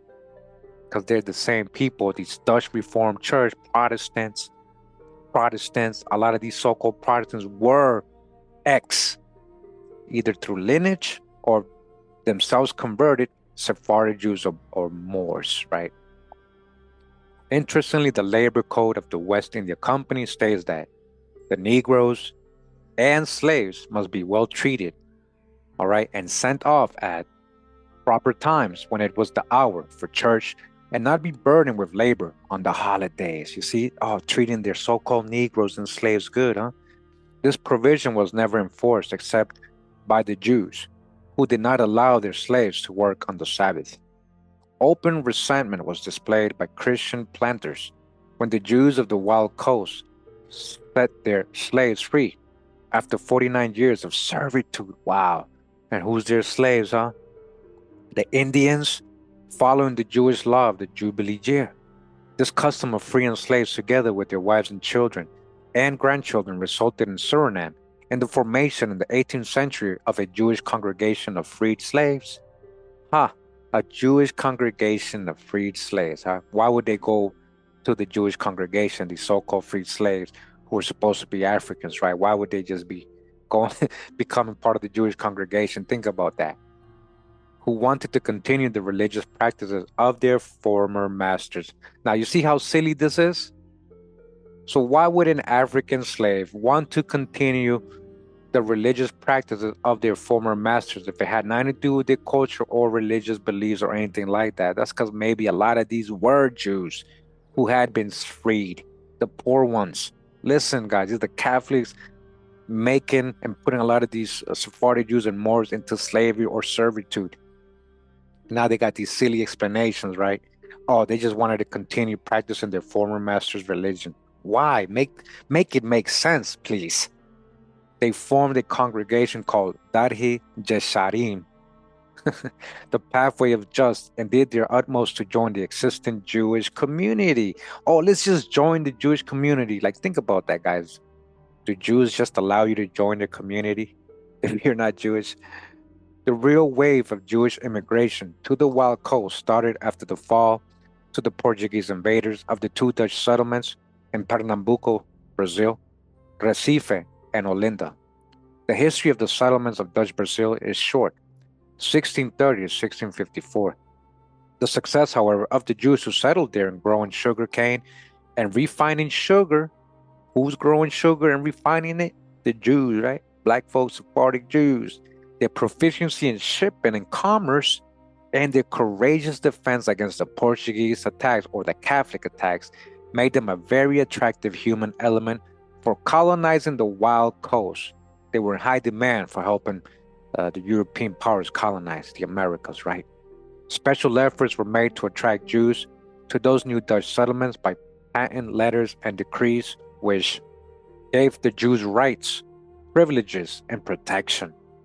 In paragraph 7 of a grant by the Dutch West India Company in Amsterdam to David Cohen, Nazi, right? We just read about him a little, and partners for a Jewish colony at Cayenne, dated 12th of September 1659, one finds that it shall be permitted to the Jews to have freedom of conscience with public worship and a synagogue and school in the same manner as is allowed in the city of Amsterdam in accordance with the doctrines of their elders, without hindrance, as well as in the district of this colony, as in other places in our dominions, and they shall enjoy all liberties and exemptions of our other colonies. All right. Again, the West India Company treating the Jews good, letting them be Jewish and stuff, because a lot of these so-called West India Company shareholders or owners were the same people. Not to be outdone in order to attract Jews, the British, who at that time occupied Suriname, which already had Jewish population in the so-called Jewish savannah, issued a grant of privileges to the Jews of Suriname, 17th of August, 1665, declaring that every person of the Hebrew nation shall possess and enjoy every privilege and liberty, and shall be considered as English born. Now they're English, you see? Now they're English, so-called English, right? Just like the so-called English that established the Roanoke and Jamestown colony. Yeah, that type of so-called English, which was really, in general, Sephardic Jews and Moors, really. And we got the whole history broken down. So these Jews who are being now called English-born shall not suffer any hindrance in the observance of their Sabbath, and to have a tribunal of their own.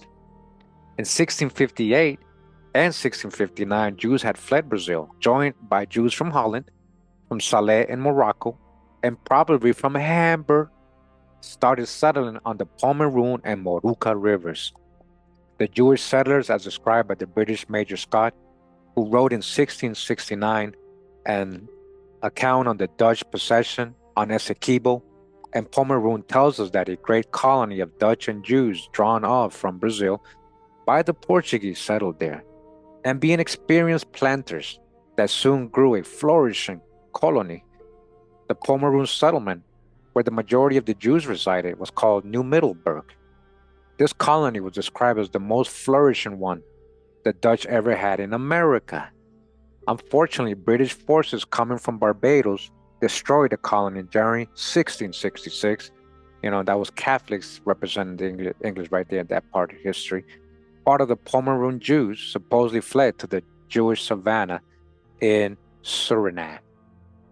A similar fate befell the flourishing Jewish settlement in Cayenne. Here again, Jews from Brazil excelled themselves in growing sugar cane and indigo.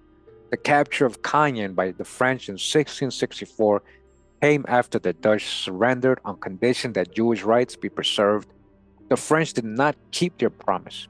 The colony was plundered. Part of the Jews who had settled in the village of Remire on the island of Cayenne were forced to trek to the La Rochelle, a military outpost still in British hands, and from there joined their fellow Jews in the Jewish savannah. This was not the case with the Jewish settlement in Tobago. In July 1654, Jewish refugees from Brazil petitioned the Netherlands States General for permission to found a separate settlement in Tobago. Curiously enough, the petition received no response, the explanation being that the Lampsons brothers of Lushan and Sealand were present to obtain rights on the island for their own commercial interests.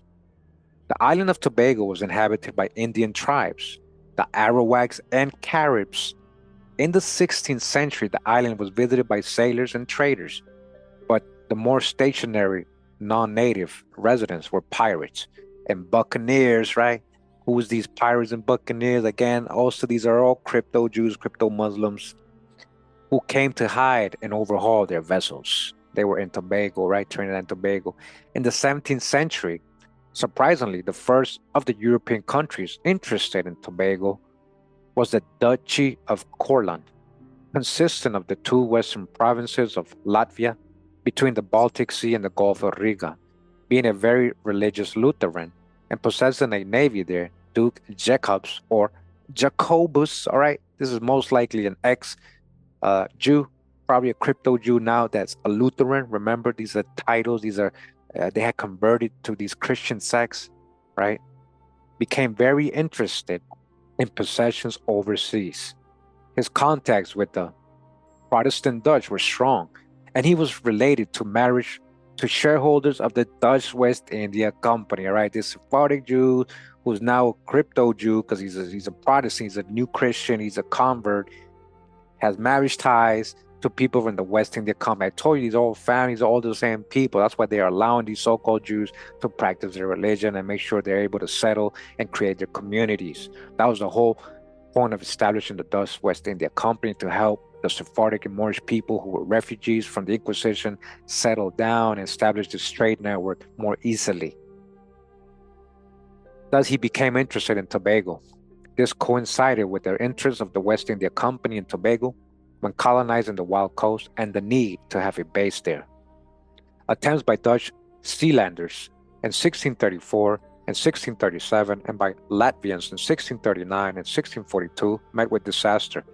Attacks by Spaniards or the Catholics coming from Trinidad or by the warlike Carib Indians tribe managed to destroy the new settlements. And we just read that too in the last book. The first successful Tobago settlement was founded in 1652 by 80 Latvian Courtlander families in what is known until today as the Great Courland Bay, named Jacobspils, and the island was renamed New Courland.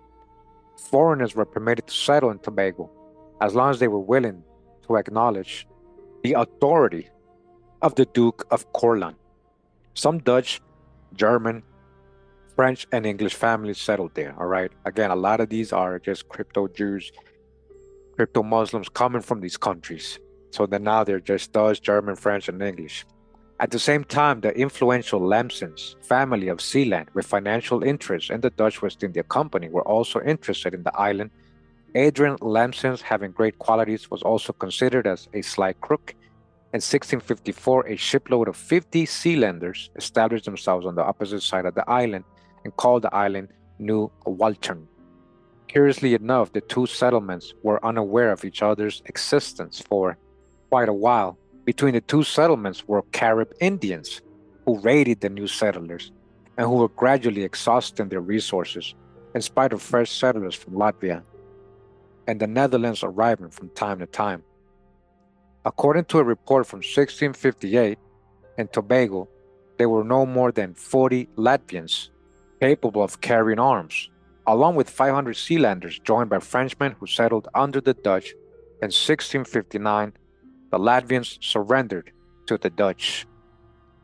In 1660, the Lamsons family started collaborating with the French King Louis the 14th, and Cornelius Lamsons was elevated to the title of French Baron of Tobago. Now remember, this Louis the 14th is a black man.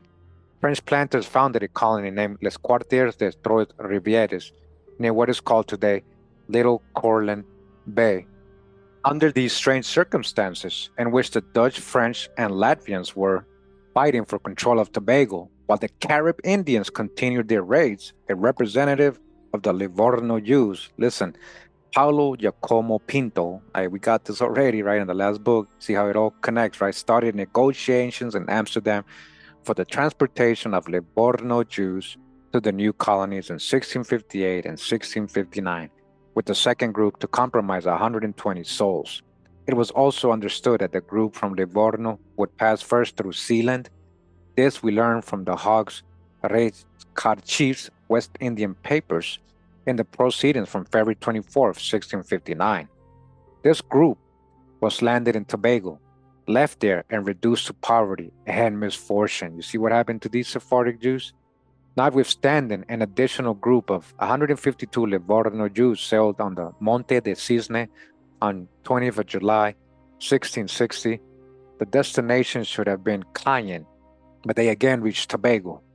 Among the passengers was the famous Spanish Jewish poet Daniel Levi de Barrios, whose wife Deborah died in Tobago. From these two, or perhaps three voyages, we can see that the Livorno Jews were on the way to Pomeroon and to Cayenne, and for some reason, or by virtue of a predetermined policy, were left in Tobago. From the West India Company proceedings, we learn that in January 1661, Paulo Giacomo Pinto acted on behalf of those remaining in Tobago, which colonists, through an accident, were deviated to the island of Tobago and reduced to utmost poverty.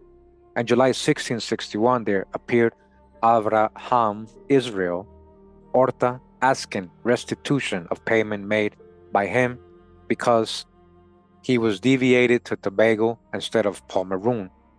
It should be noted that the Jewish Parnasism of Amsterdam, in a resolution made August 1661 prohibiting their Hassanim, cantors, of making misheberak, or accepting offers for other than 6 officially recognized institutions, in view of the great and urgent necessities that presently exist on account of the failures our brothers have sustained in Tobago and other islands whence they come, returning in utter poverty and requiring assistance.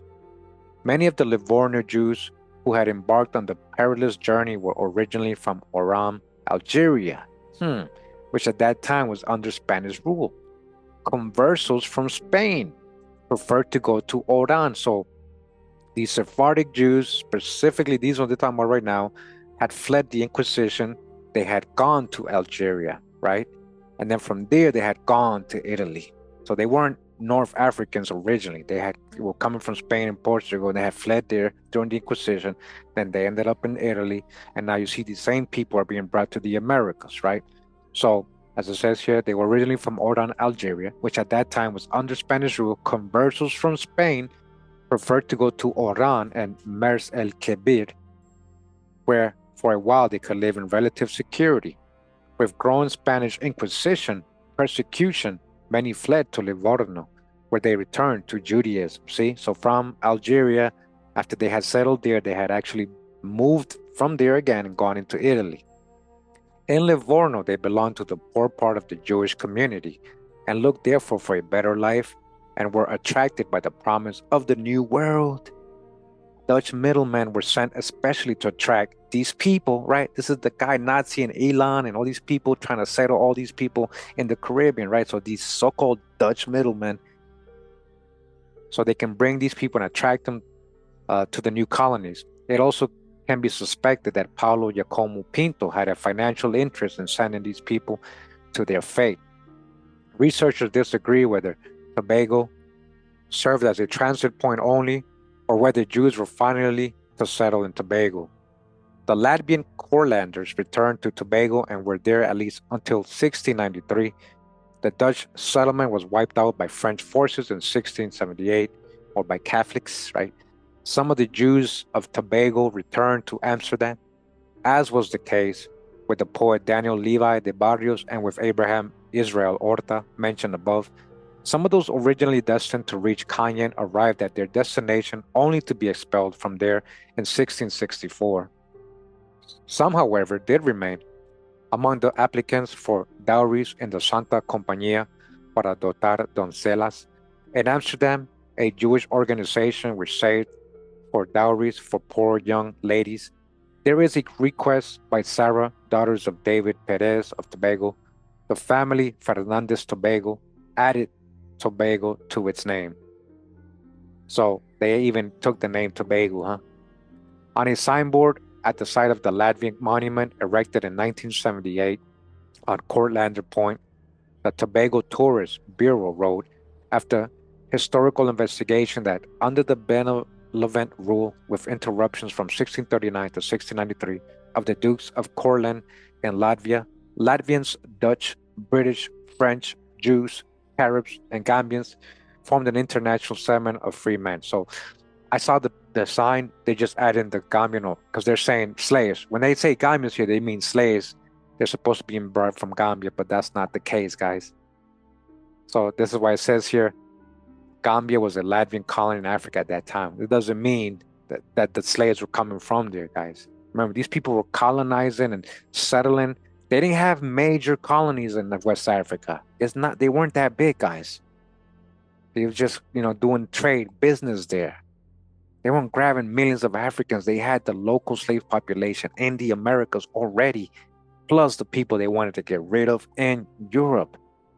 Daniel Levi de Barrios' sister Judith had two sons, one of whom died in Tobago in 1680, while the other died the same year in Martinique.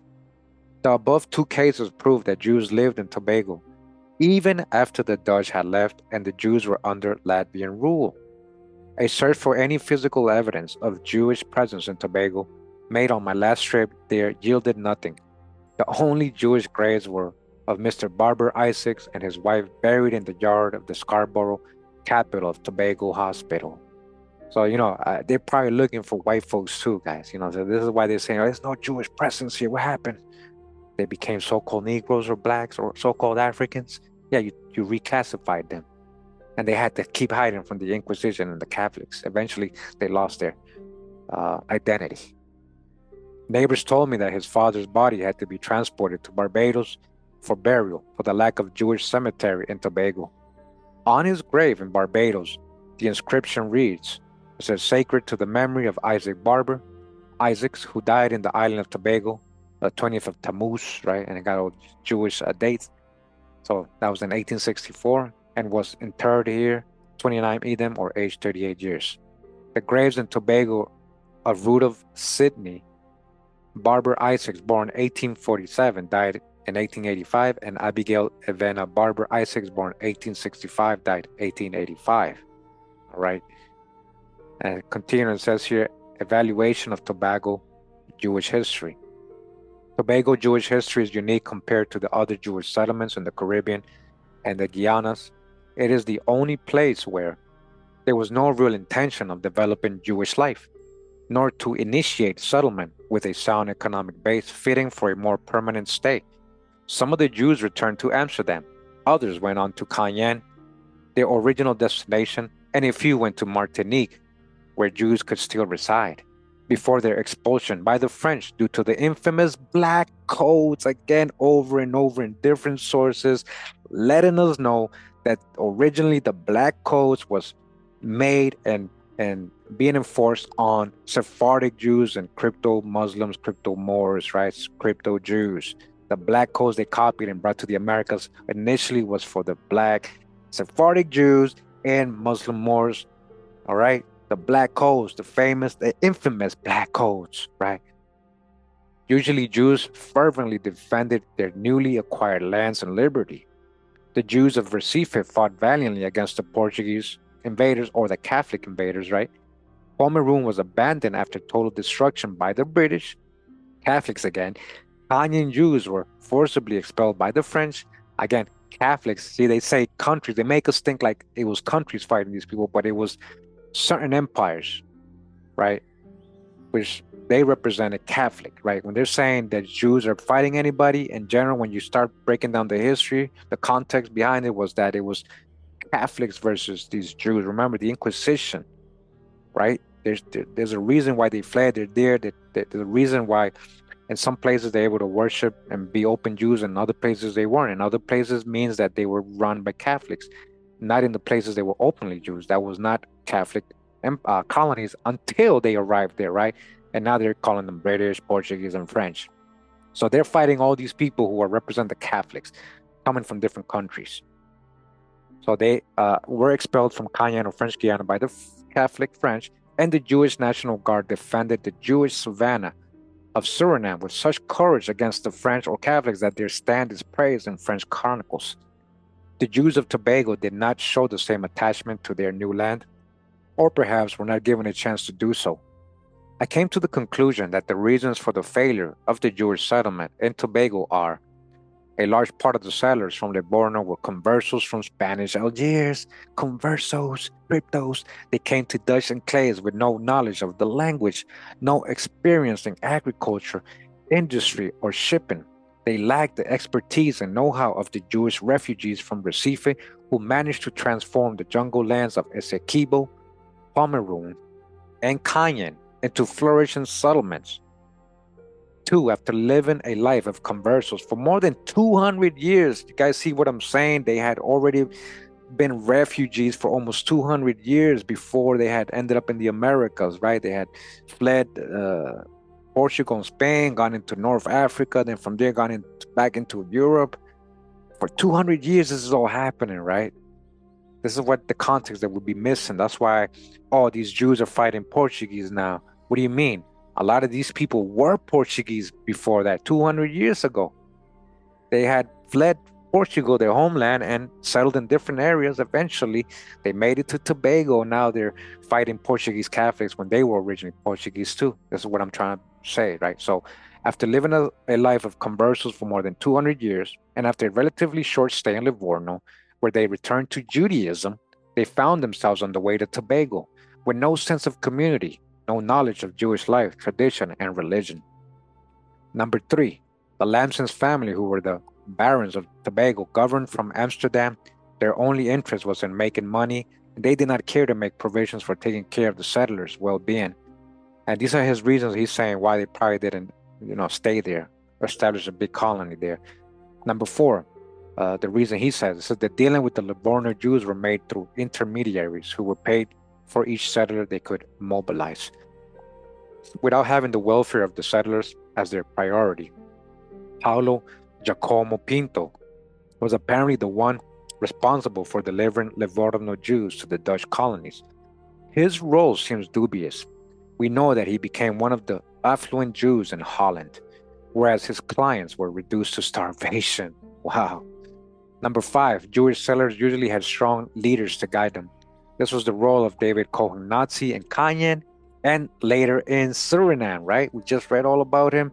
And now we got Isaac da Costa. Yeah, the Da Costa family, black, so-called black Europeans. The Costas in general were Sephardic Jews and settled in Curaçao, Rafael de Mercado in Barbados, and others. Tobago Jews did not produce any known leadership able to act to defend their interests.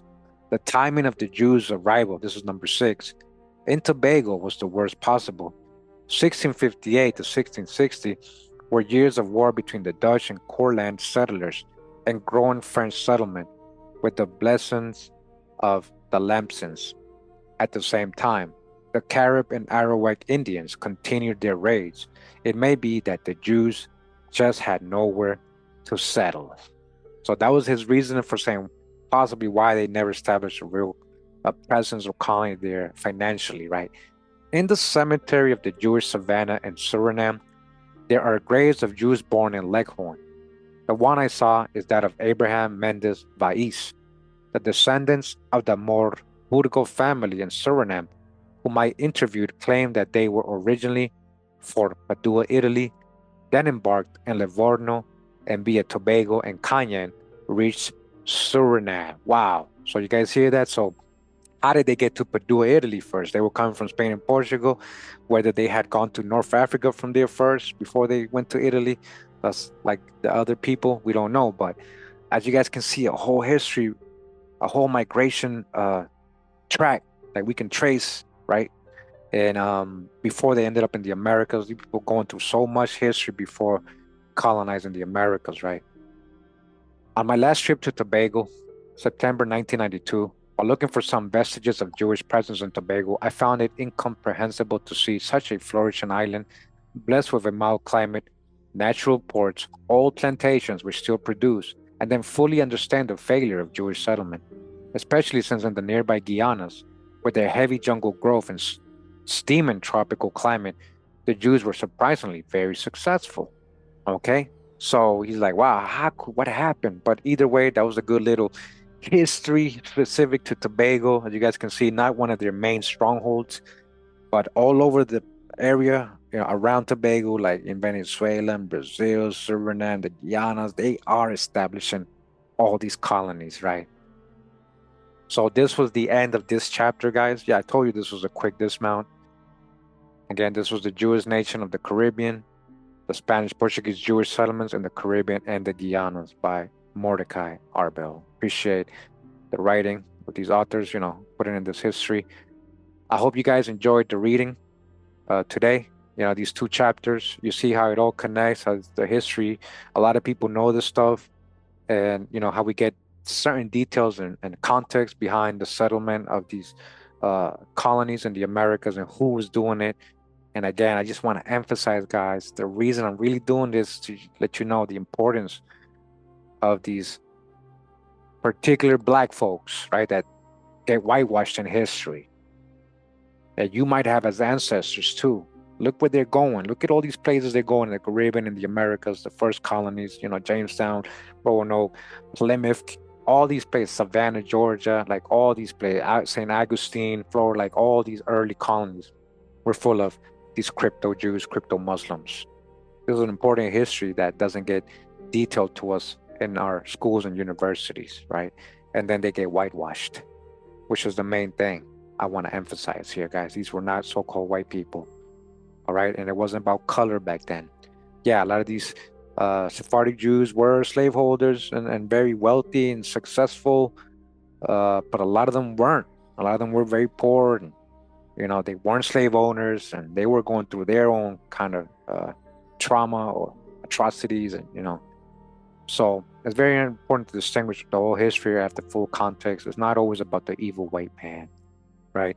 And again, a lot of these people didn't, they didn't see the Indians themselves, and they're just trying to survive after all they had gone through in Europe for almost 200-300 years, before the 1600s.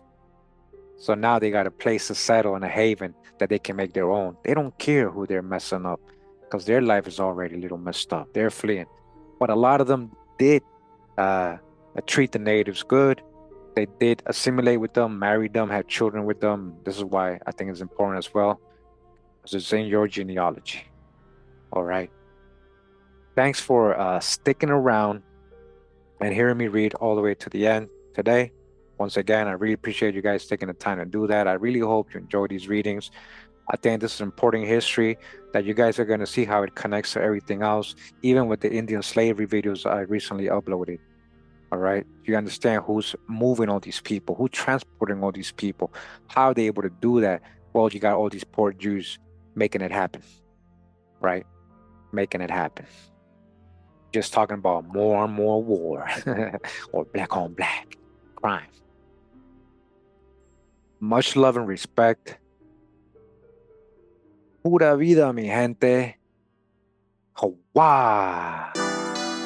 Robert Dre, Music Classic.